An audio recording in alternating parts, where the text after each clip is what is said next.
구약성경 출애굽기 4장입니다. 구약성경 출애굽기 4장 24절입니다.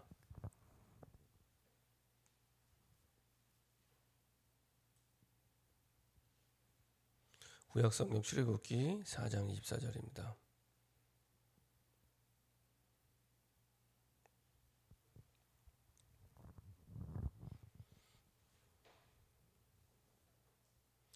같이 한 목소리 합독하겠습니다. 모세가 길을 가다가 숙소에 있을 때 여호와께서 그를 만나사 그를 죽이려 하신지라. 아멘. 자, 한번 기도하고 말씀 나누도록 하겠습니다.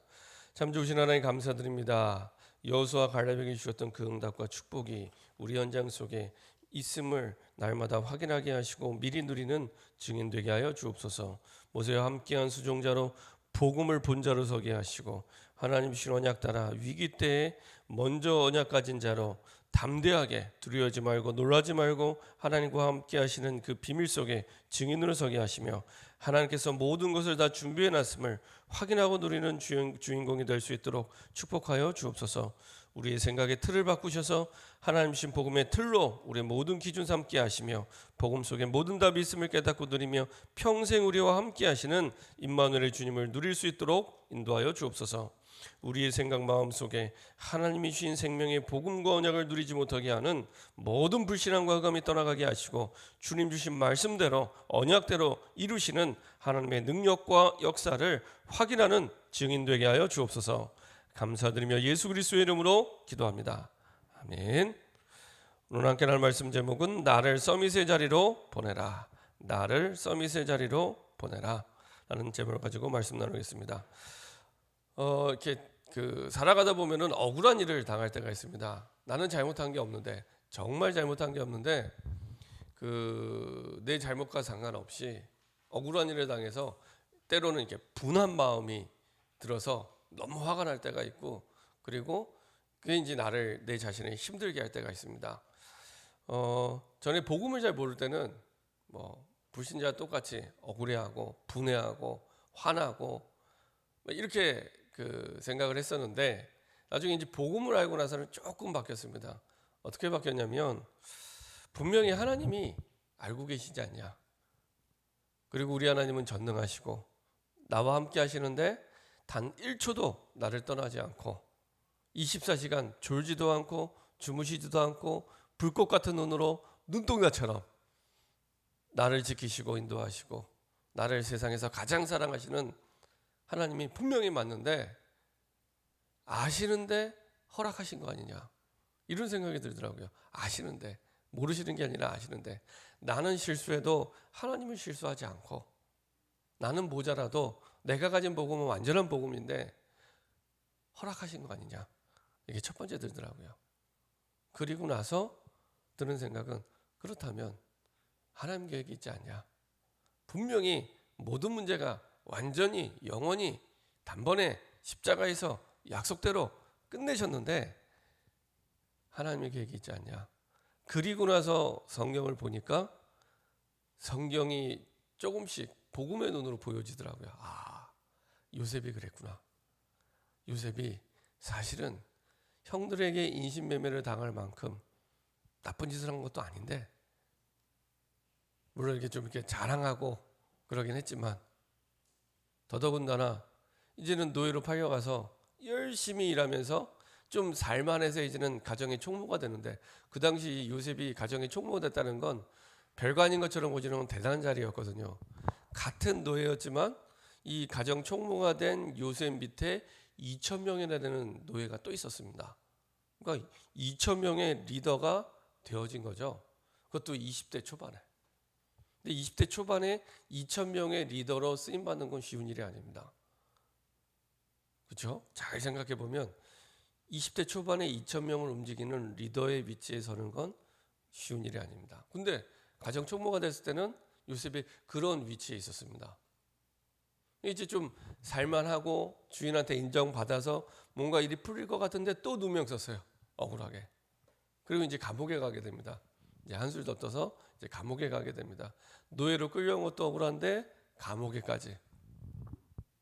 이쯤 되면 이제 포기하고 낙심하고 망해야 되는데 그 속에서 하나님은 또 하나님의 일을 하고 계십니다. 그래서 그 속에서 술 맡은 관원장, 떡 맡은 관원장을 만나게 하셔서 중요한 앞으로 미래의 총리가 될 요셉에게 중요한 배움의 시간을, 과정을 허락해 주십니다. 그리고 딱 정확하게 하나님의 때, 나중에 자기가 도움 준 그 술 맡은 관원장에게 밖에 나가면 나를 기억해 달라고 했는데 성경은 뭐라고 기록되어 있냐? 잊어버렸더라고. 어떻게 그 생명의 은인을 잊을 수가 있겠습니까? 근데 잊어버렸대요. 근데 그게 하나님의 계획입니다. 그때 감옥에서 나오면 안 됩니다. 요셉은 그때 감옥에서 나오면 총리가 될 수 없습니다. 그때 당시에 총리가 될 수 있는 최연소 나이가 30세입니다. 근데 그때 28살이었기 때문에 나오면 하나님의 계획과 안 맞아요. 그래서 2년을 더 기다리고 어느 날 하나님이 이제 작업을 하십니다. 바로에게 꿈을 꾸게 하시고 요셉에게는 꿈을 해석할 수 있는 지혜를 주셔서 정확하게 만나게 하시죠. 그리고 그 꿈을 해석하게 합니다. 그리고 바로로 하여금 감동하게 하셔서 결국에는 총리의 자리에 딱 하나님의 시간표 따라 허락해 주시죠. 요새 그 사람들이 하는 말로 다 계획이 있었구나. 하나님은 다 계획이 있었구나. 우리는 억울한 일을 당한 것 같은데 하나님은 다 계획을 가지고 인도하셨구나. 오늘 한 절을 읽었지만 출애굽기 4장 24절에 모세가 길을 가다가 숙소에 있을 때 여호와께서 그를 만나시고 그를 죽이려 하시니라. 지금 지난번에 말씀 나눴지만은 출애굽기 3장 4장을 거쳐서 쭉 하나님께서는 모세의 생각을 바꾸고 드디어 이제 모세의 생각을 바꿔서 가지고 있는 지팡이를 하나님의 지팡이로 얘는 확신하고 길을 떠나게 됩니다. 애굽으로 가족을 데리고 떠나게 됩니다. 그게 이제 앞에 있는 장면입니다. 떠나는데 길을 가다가 지금 갑자기 죽게 된 겁니다. 그때 이제 우리가 읽지 않았지만 시므로가 돌칼을 가져다가 그의 아들의 포피를 베어 그의 발에 갖다 대며 이르되 당신은 참으로 내게 피난 편이다 하니 여호와께서 그를 놓아주시니라. 그때 시므로가 피난 편이라 함은 할례 때문이더라. 그래서 제대로 이제는 갖출 거 갖추고 준비하게 하셔서 애굽 땅에 들어가게 하시죠. 우리가 억울한 일을 당했을 때 그때 많이 힘들 수 있습니다. 근데 거기에는 하나님께서 분명히 나에게 갖출 걸 갖추라는 준비시키는 중요한 시간표입니다. 그래서 그때 하나님을 향하여 하나님이 원하시는 부분이 무엇인지 질문하시고 답을 얻으셔야 됩니다. 사실은 그게 첫 번째로 나를 살리는 유일한 길입니다. 다른 길이 없습니다. 하나님께 그 답이 있는데, 더 정확히 얘기하면 하나님께만 그 답이 있는데, 아까 우리가 부른 찬양 가사대로 주님만이 나의 힘이 되는데, 그러면 하나님만이 나의 답이 되기 때문에 하나님을 향하여 하나님이 원하는 게 반드시 있다는 거거든요. 그걸 붙잡아야 됩니다. 그거를 붙잡고 준비하는 중요한 시간표입니다. 그 속에서 하나님은 중요한 우리의 눈과 귀를 열어주셔서 하나님이 원하시는 언약을 붙잡게 하시고 계획을 깨닫게 하시고 그리고 그 속에서 여정을 걸어가게 하십니다. 그때 평생의 절대 언약을 붙잡게 하시고 그리고 절대 여정을 걸어가게 하시며 그리고 그때 평생의 내 인생의 절대 목표를 딱 붙잡게 하십니다. 가장 어려운 그때 가장 중요한 응답을 딱 붙잡게 하십니다. 저도 이렇게 돌아보면 복음 운동하면서 힘들 때가 몇 번 고비가 있었는데 그때마다 중요한 언약을 붙잡게 하시고 중요한 평생의 절대 목표를 딱 붙잡게 하시더라고요. 신기한 건 절대 언약을 붙잡고 절대 목표를 딱 붙잡고 나니까 그 다음부터는 이전에 이렇게 문제를 만나면 시험 들고 같이 흔들렸는데 이 흔들릴 수 없는 응답 속으로 하나님 들어가게 하시더라고요. 예전 같으면 똑같은 문제를 만나면 흔들려야 돼요. 근데 이거는 흔들릴 문제도 아니고 나는 흔들릴 존재도 아니고 그리고 여기에는 중요한 하나님이 내게 주신 절대 목표를 이루는 응답의 계획과 과정이 있구나. 이렇게 깨달아지더라고요. 그래서 하나님이 주신 위기라고 특별히 억울한 문제를 만났을 때 하나님은 중요한 내게 갖출 것을 갖추게 하셔서 정말로 실제적인 237과 세계복음화를 이루는 그 축복의 과정으로 인도하고 계십니다. 그래서 하나님을 향하여 질문하고 답을 얻는 그 시간이 가장 나를 살리는 길이요. 사실은 그게 유일한 길입니다. 우리가 아까 찬송 가사 부른 대로 하나님만이 나의 힘이라고 고백을 했거든요. 마찬가지로 하나님만이 가장 정확한 내 억울한 일에 고민에 답을 갖고 계십니다. 그러면 하나님께 질문하고 답을 얻었을 뿐인데 하나님은 나를 이제 중요한 영적 서밋의 자리에 세우시고 인도하십니다. 그러면 두 번째, 왜 그렇게 하셨냐? 갈급한 사람들이 그때부터 오기 시작해요. 보통 우리가 전도가 안 되면 여러 가지로 많은 생각을 하게 됩니다. 근데 전도가 안 되는 이유는 간단합니다. 전도할 수 있는 준비가 아직 안 되어 있기 때문에. 전도할 수 있는 준비가 안 되어 있기 때문에.